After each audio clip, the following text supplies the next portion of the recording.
अब तुम लोग गलती से अगर नए हो तो सब्सक्राइब करो, वो जो लाल वाला बटन है उस पर अपने जीजा जी फेंक के मारो या फूफा जी, मुझे नहीं पता, बस क्लिक हो जाना चाहिए। सौतन की सुहागरात पार्ट 2। धूमधाम से शादी करने के बाद समर्थ और देविका घर आते हैं। घर पर सब उनका स्वागत करते हैं और सौम्या उनकी सुहाग रात का इंतजाम करती है। समर्थ और देविका दोनों अपने रूम में बैठे बातें कर रहे होते हैं। तब देविका कहती है, सुनिए, आप इतना दूर क्यों बैठे हैं? नहीं, कुछ नहीं, बस थोड़ा सा थक गया हूँ। अगर आप कहें तो मैं आपका सर दबा दूं? अब नहीं नहीं, रहने दो, आप भी तो थकी होंगी। देविका आगे बढ़ते हुए कहती है, थक तो गई हूं पर आपकी सेवा करना पहला धर्म है मेरा। देविका झट से समर्थ के पैर पकड़कर दबाने लगती है। ऐसे ही कुछ देर निकल जाती है और समर्थ कहता है, अब रहने दो देविका, तुम भी आराम कर लो, तुम भी थकी थकी लग रही हो।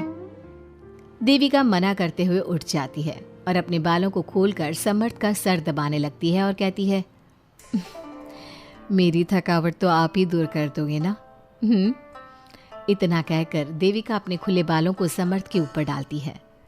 समर्थ देविका के जाल में सम्मोहित होने ही वाला होता है कि अचानक से दरवाजे पर किसी की दस्तक होती है। समर्थ आवाज लगाते हुए कहता है, कौन? भाई मैं हूँ सौम्या। क्या है सौम्या? क्या बात है देविका, कैसा लग रहा है मेरी भाभी बनकर? कुछ बात आगे बढ़ी या नहीं? बात आगे बढ़ती कैसे? तू जो आ गई कबाब में हड्डी। अच्छा जल्दी बता, किस लिए आई थी? सौम्या ठिठोली करते हुए कहती है, क्या बात है देविका, बहुत जल्दी हो रही है। वैसे मैं तो दूध का गिलास देने आई थी। आखिर मेरी सहेली की सुहाग रात में कोई कमी नहीं होनी चाहिए। देविका दूध का ग्लास लेते हुए जल्दी से दरवाजा बंद कर लेती है और पीछे मुड़कर देखती है तो समर्थ तो सो चुका था।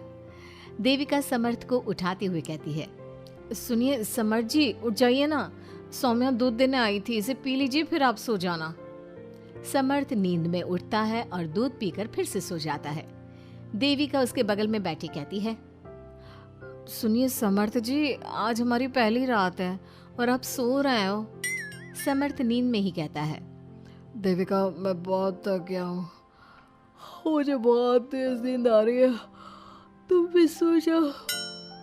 सोने के लिए तो पूरी रात पड़ी है, आप उठिए ना और कुछ देर मुझसे बात तो करिए। देविका जिद करते हुए समर्थ को आधी नींद से उठा देती है। समर्थ उठकर बैठ जाता है और कहता है, बोलिए देविका जी, आपका हुक्म सर आंखों पर। सुनिए, मैंने सुना है कि पति अपनी पत्नी को पहली रात कोई तोहफा देता है, आप मेरे लिए कुछ नहीं लाए क्या? वो मैं कैसे भूल सकता हूँ, लाया हूँ पर वो दूसरे रूम में रखा है। तो दिखाइए ना क्या लाए हैं। अरे अभी तो कहा कि तुम्हारा गिफ्ट दूसरे रूम में है, तो जाकर लेकर आइए ना। अगर अभी गया तो घर के सब लोग जाग जाएंगे और 10 तरह के सवाल जवाब करेंगे। मैं सुबह दिखाता हूँ ना। समर्थ इतना कहकर लेट जाता है और लेटे लेटे देविका से कहता है, अच्छा सुनो देविका, मुझे बहुत नींद आ रही है, मैं सो रहा हूँ, तुम भी सो जाओ। देविका समर्थ की बात सुनकर कहती है, आपको तो हमारी पहली रात की कुछ पड़ी ही नहीं है। इतना कहकर देविका भी उसके करीब आकर लेट जाती है और सो जाती है। अगली सुबह अधीरा समर्थ के रूम में सफाई करने आती है और देविका को उसके करीब लेटा देख रोने लगती है। रोने की सिसकी सुनकर समर्थ की आंख खुल जाती है। वो उठकर देखता है कि अधीरा उसके कमरे में रो रही है। उसे देखते ही समर्थ बहुत गुस्से में आ जाता है और अधीरा से कहता है, अधीरा, तुम सुबह सुबह क्यों रो रही हो? तुम्हें यहाँ नहीं आना चाहिए था, जाओ यहाँ से। समर्थ अधीरा का हाथ पकड़कर रूम के बाहर कर देता है और कहता है, अब बिना दरवाजा नॉक किए अंदर मत आना। इतने में देविका भी आ जाती है और समर्थ को भड़काते हुए कहती है, हाँ समर्थ जी, ये रो रो कर हमारे घर में अपशगुन कर रही है, और अब ये देखो कैसे मगरमच्छ के आंसू दिखा रही है। इतना कहकर देविका अधीरा का हाथ पकड़कर घसीटती है और कहती है, अब क्या रोती रहेगी या कुछ काम भी करेगी? मुफ्त में रोटियां तोड़ने को नहीं मिलेगी यहाँ पर, चल उठ यहाँ से और कुछ काम कर। अधीरा वहां से उठकर रोते रोते चली जाती है और जाकर रसोई में सबके लिए चाय बनाती है और चाय जाकर पहले अपनी सास को देती है। चाय पीते ही मंजू अधीरा को गुस्से से कहने लगती है, लगता है मुझे मारने की साजिश कर ली है। अरे अभी तक तूने ढंग की चाय बनाना नहीं सीखा। इतनी मीठी चाय बनाई है कि कहीं मैं शुगर की बीमारी से मर ही ना जाऊं। अरे जा जाकर तू मर कहीं। अधीरा मंजू की बात सुनकर दुखी होती है। इतने में सौम्या वहां आ जाती है और कहती है, ये लो, महारानी अभी यहीं बैठी है और मैं पूरे घर में देख आई। अरे ओ महारानी, यहाँ बैठकर किसका मातम मना रही हो? उठ यहाँ से और जाकर हमारे कपड़े धो, बहुत कपड़े पड़े हैं धोने को। अधीरा वहां से कपड़े धोने चली जाती है और बैठे बैठे खुद को कोसने लगती है। हे भगवान, मुझे उठा ले तो अच्छा है, मैं थक गई हूँ इस जिंदगी से।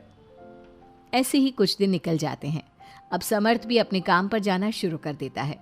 एक शाम अधीरा घर के सारे काम करके अपने रूम में आराम कर रही थी और मंजू अधीरा को आवाज लगाते हुए कहती है, अरे ओ कलमुही, अगर आराम हो गया हो तो आकर मेरे पैर दबा दे।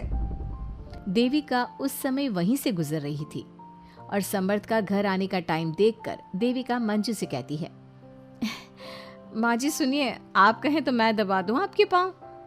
पता नहीं अधीरा कहाँ है।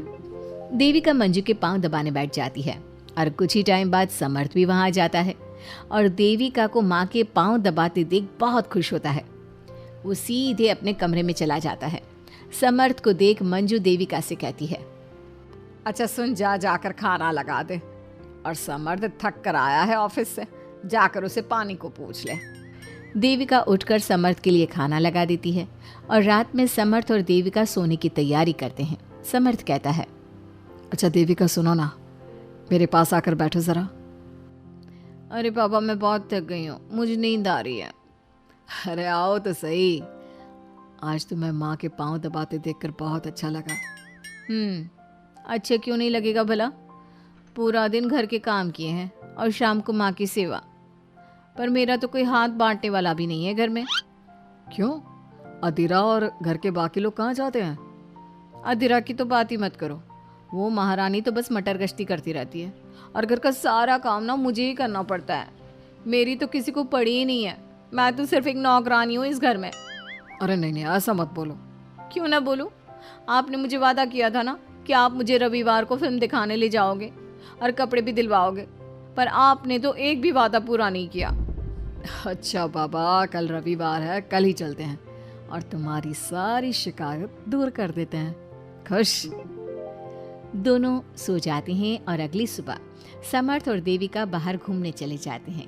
अब समर्थ पूरी तरह से देविका के वश में हो जाता है। देविका जो कहती समर्थ वही करता।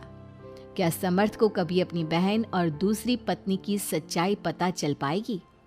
अब क्या होगा अधीरा का? इसके लिए हमारे अगले एपिसोड का इंतजार कीजिए।